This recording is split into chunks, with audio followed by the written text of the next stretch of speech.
Hello दोस्तों, मैं कहानियाँ सुनाती हूँ और आज मैं आपको सुनाने जा रही हूँ कहानी अपना दीन अपनी दुनिया, जिसे लिखा है शकुंतला सरन ने। मैं 25 वर्ष की अविवाहिता हूँ। देखने में बुरी भी नहीं। एक औरत के लिए 25 की उम्र ऐसी नहीं होती जिसे आप कच्ची उम्र कहें। वह दीन दुनिया सबको समझती है। मेरे सामने दीन है। मैं हर इतवार का व्रत रखती हूँ, अलोना खाती हूँ।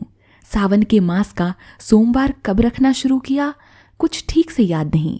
हर वर्ष नेम से व्रत रखती हूँ। बिल्व पत्र पर चंदन से राम नाम लिखती हूँ। दूध और पानी शिव जी पर चढ़ाती हूँ और उनके पैरों पर गिरकर वरदान मांगती हूँ। हे भोलानाथ, मुझे वर दो। हे पार्वती मैया, मेरी मांग में सिंदूर डालो। मेरी अंधी माँ नित्य प्रेम से ठाकुर जी की पूजा करती है, अपनी बेटी के लिए वर मांगती है। पर वर है कि नहीं मिलता तो नहीं मिलता। दीन से थक कर दुनिया की ओर देखती हूँ। दुनिया वाले कहते हैं कि पहले मेरी माँ लाला प्यारेलाल के घर बर्तन मांजती थी और सेठानी के कामों में मदद करती थी। मेरी माँ का रंग तो सांवला था, पर अंग अंग सौंदर्य के रंग में रंगा, अपने यौवन के मद में चूर था।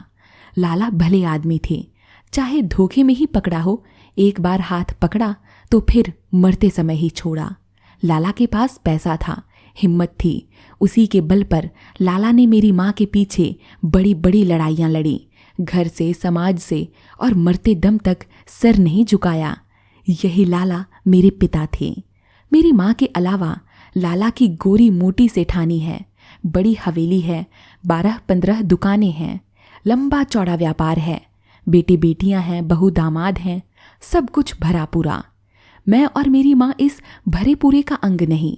हमारी छोटी सी हवेली है जिसमें मैं हूँ, मेरी अंधी माँ है और हमारे खाने पीने का सहारा हवेली के किराएदार। लाला स्वर्गवासी होने से पहले यह सब कर गए थे। माँ का कहना है कि मैं बनिए की बेटी हूँ, इसीलिए बनिए के घर में ब्याही जाऊँ, चाहे जिंदगी भर कुंवारी ही बैठी रहूँ। न मेरे लिए कोई बनिए का बेटा होगा और न मेरी मांग में सिंदूर पड़ेगा। खैर, यह तो माँ की बात है, उसी के साथ चली जाएगी। रह जाएगी यह हवेली और हवेली की मालकिन मैं। हो सकता है तब हवेली की मालकिन को बहुत से वर मिल जाएं। मेरी एक सहेली का कहना है, अगर मेरी माँ अपनी जवानी में ही अंधी ना हो जाती और मुझे 13 वर्ष की उम्र से ही दाब कर रखती तो क्या मुझे दुनिया में वर ही ना मिलता। पर मैं तो ब्याह की उम्र होने से पहले ही घाट घाट का पानी पी चुकी थी। इस दुनिया को देखते हुए ही मेरी अंतरंग सहेली कहती है कि घाट घाट का पानी पीना उतना बुरा नहीं है अगर वह मांग में सिंदूर पड़ने के बाद हो। वह कहती है, दीन अपनी जगह है और दुनिया अपनी जगह। उसका दावा है कि उसने दीन भी देखा है और दुनिया भी। भगवान जाने, यह दीन का ही सहारा है कि आज मैं हट्टी कट्टी जवान बैठी हूँ, वरना घुट घुट कर मर गई होती। इन 4 वर्षों यानी 21 से लेकर आज तक की पीड़ा भगवान के सहारे ही सही है। लड़कपन की बात जाने दें, जब जिसकी गोद में जी चाहा बैठे, खेले और अपने घर आ गए। अब मैं आपसे क्या छिपाऊं, अब तक मेरे जीवन में 20 व्यक्ति आए और गए। मैं औरों की राम राम छी छी नहीं सुनती। अपने दीन की बात को जानती हूँ, समझती हूँ और निभाया भी है खूब। पर दुख की बात है कि मुझे आज तक दीन को समझने वाला कोई पुरुष ना मिला, बस भटकन ही रही।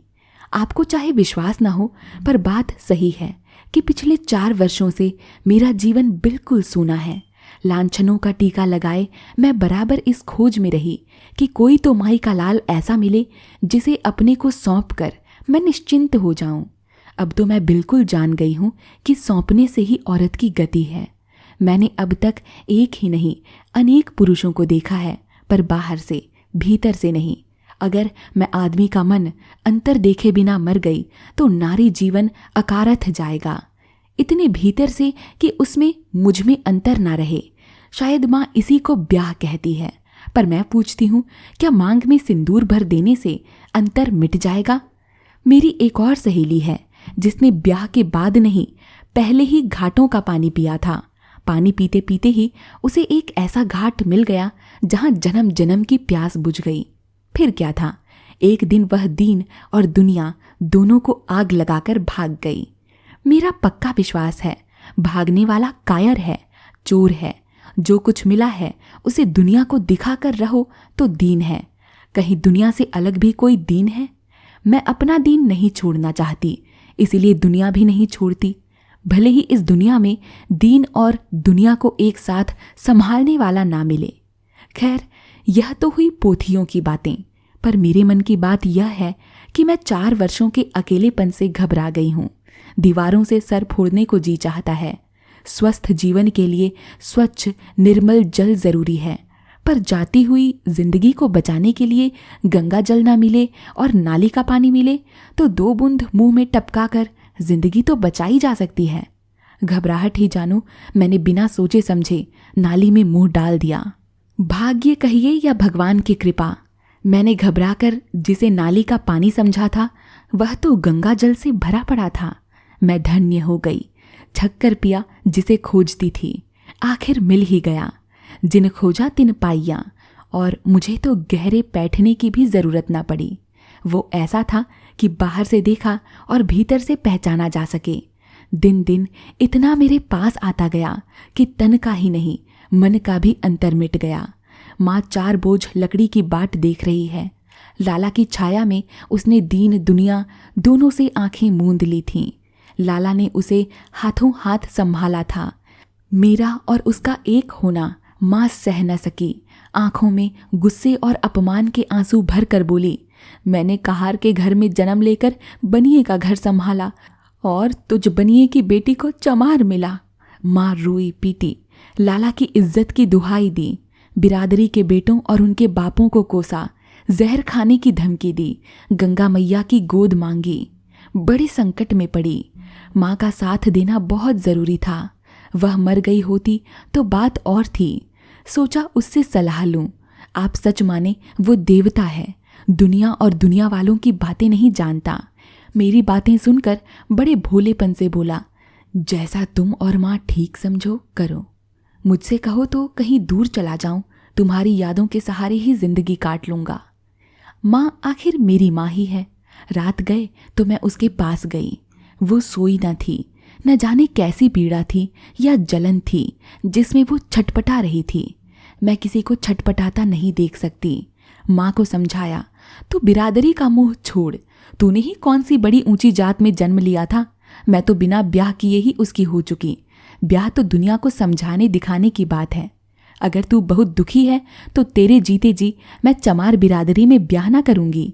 बस अब हुई तेरे मन की, ले वेदना हरण गोली खा और सो जा। मन न दुखी कर, सवेरे तुझसे बात करूंगी। माँ तो सो गई। ऐसा सोई कि कभी ना उठी। जान पहचान भाई बिरादरी वाले आए, माँ को ले गए। मैं कलेजा फाड़ फाड़ कर रोई। बच्चे अपना घरौंदा अपने आप बिगाड़ देते हैं, फिर माँ की गोद में सिसकियाँ लेते हैं। अजब दुनिया है, कैसे संयोग की बात है। मेरी माँ बताती कि जब मैं 3 महीने की पेट में थी तभी मेरे बाप ने माँ को इस हवेली में लाकर रखा था। रसोई के पास वाली कोठरी में मेरा जन्म हुआ था। मेरा भी 4था महीना परसों से लगेगा और मेरी बेटी भी वहीं जन्म लेगी। मैंने उसे सब बता दिया है और यह भी कह दिया है कि अगर वह देवी देवता और 4 आदमियों के सामने मेरी मांग में सिंदूर नहीं भरना चाहता तो ना भरे, मुझे इसकी परवाह नहीं। पर वो यहीं आकर रहे, मेरे साथ, आने वाली बच्ची के साथ। रही दुनिया की बात सो वो मैं संभाल लूंगी। वह भी कितना भूला है। कहता है हम दोनों साथ तो रहें, पर मैं अपनी होने वाली बेटी को अपनी और उसकी बेटी ना कहूँ। मैं कह दूं कि हम यह लड़की अनाथालय से लाए हैं, या ये मशहूर कर दूं कि मेरी सहेली जो भाग गई थी अब बीमार है, मैं उसकी देखभाल करने सेवा करने को जा रही हूँ और प्रसव काल तक कहीं और रहूं। बाद को बेटा या बेटी जो हो उसे अपनी सहेली का कहकर पालूं। अपने से ही छल, आदमी की जात ही छलिया है। मैं अपने बच्चे को अपना बच्चा ना कहूँ, पति को पति ना कहूँ। डरपोक कहीं का, पगला दुनिया से डरता है, जो डरा सो मरा। आज सवेरे से जी घबरा रहा है। वह 2 दिन से नहीं आया है। वैसे तो दिन में 1-2 बार जरूर आता था। कोई पास नहीं है, नहीं तो उसकी कोठरी तक भेजती। बुखार में ही ना पड़ा हो। रात को भी राह देखती रही। दूसरे दिन जमादारिन को 4 पूड़ी और 1 रुपया देकर उसे बुलाने को कहा। जमादारिन ने ज्यादा देर न लगाई, लौट कर बताया, बंबई से उसकी नौकरी का तार आया था, पक्की नौकरी लगी है, सो चला गया कोठरी छोड़कर। चला गया? सब सामान लेकर? हाँ। जमादारिन चली गई। मैं जहां की तहां बैठी हूं। मुझे विश्वास हो गया कि वह मुझसे पीछा छुड़ाकर भागा है, और भी लोग मुझसे पीछा छुड़ाकर भाग चुके हैं, पर इसका पीछा मैं नहीं छोड़ूंगी। बंबई दुनिया के बाहर नहीं है। भागने वाले, मैं जानती हूँ इस समय तुम्हारे हृदय में बड़ी पीड़ा होगी। हर भागने वाले को अनंत पीड़ा का सामना करना होता है। मेरे सब कुछ, मेरी होने वाली बेटी के पिता, मैं तुम्हारी पीड़ा नहीं देख सकती। मैं वेदना हरण की गोली लेकर तुम्हारे पास जरूर आऊंगी। 2, 4, 10 दिन बीत गए हैं। हवेली में ऊपर पड़ी रहती हूँ। किराएदारों की खुसर पुसर नहीं सुनती। सुनूं भी क्या? क्या मेरे बारे में लोग मुझसे ज्यादा जानते हैं? जितनी बातें वे करते हैं वे मेरी कुछ ही बातें तो हैं जिन्हें बार बार दोहराते हैं। मेरी बहुत सी बातें तो उन्हें मालूम ही नहीं। कभी कभी बहुत जी भर आता है, मन होता है भगवान के पैरों पर गिरकर अपने पापों की क्षमा मांगूं। फिर सोचती हूँ भगवान से क्या कहना, उन्हें तो राई रत्ती सब पता है। उसी ने तो मेरा कलेजा ईंट पत्थर का बनाया है। मैं क्या अपने आप बनी हूँ? जैसे जैसे दिन बीतते हैं मन शांत होता जाता है। अब समझ में आ रहा है कि मैं क्या करूं। दुनिया से मैं नहीं डरती। जानती हूं 4 दिन बाद सब भूल जाएगी। याद रखने वाली होती तो चलती ये दुनिया। फिर मैं कोई अनोखी नहीं हूं।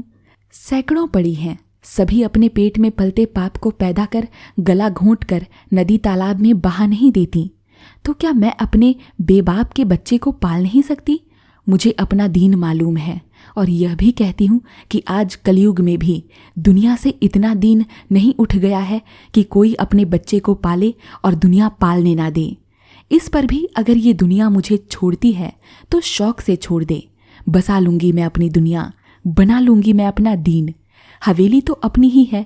न बनिए ब्राह्मण बसेंगे, भंगी चमार तो बसेंगे।